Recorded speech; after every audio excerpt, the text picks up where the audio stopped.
بسم اللہ الرحمن الرحیم۔ کتنی جلدی یہ رمضان گزر جاتا ہے، پیاس لگتی نہیں، افطار گزر جاتا ہے۔ ہم گنہگاروں کی مغفرت کر میرے اللہ، عبادت ہوتی نہیں، رمضان گزر جاتا ہے۔ مانگ لو گڑ گڑا کر خدا سے، ابھی مغفرت سستی ہے۔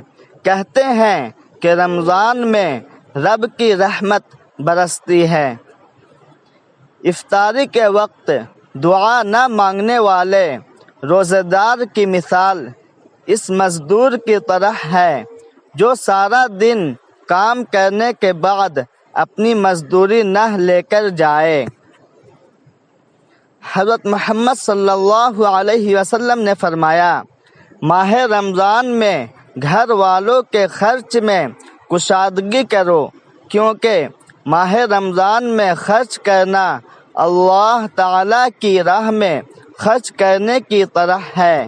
خوش قسمت ہیں وہ لوگ جنہیں یہ رمضان بھی نصیب ہوا، اور اس سے بھی زیادہ خوش نصیب ہیں وہ جو اپنے رب کو راضی کر لیں گے۔ آمد رمضان۔ تیز دھوپ کی تپش تم کو ستائے گی، پیاس کی شدت تمہیں آزمائے گی۔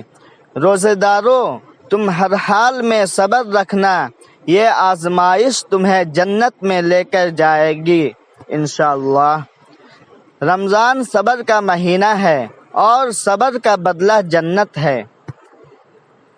سحری کی فضیلت۔ رسول اللہ صلی اللہ علیہ وسلم کا ارشاد ہے، بلا شبہ اللہ تعالیٰ سحری کھانے والوں پر رحمت بھیجتے ہیں اور فرشتے ان کے لیے دعا کرتے ہیں۔